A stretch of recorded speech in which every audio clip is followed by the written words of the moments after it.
Zotri Gashi, jemi drejt për drejt në live në kanal 10, pse keni dalë jashtë? Pauzë, fakt është duke përgatit teknikisht fletvotimi. Nuk ka diskutime kur gjë, po presim derisa të printohen fletvotimet, sepse u vendos cila është pyetja. Pyetja është a jeni për shkarkimin e kryetarit të Kesumi Abdigjiku, po jo. Dhe tash derisa të printohen 355 fletvotimet, bëhet gati komisioni dhe hyn votojmë. Nuk kryej debati. A pritet të përfundoj shpejt ky proces?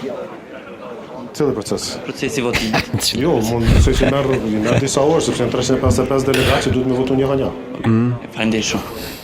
Atëra Afrodita, siç e pam edhe në deklaratën Zotri Gashi, pra është krejtësisht le të themi pauzë administrative, pasi që është duke u bërë procesi i votimit gati për të votuar delegatët.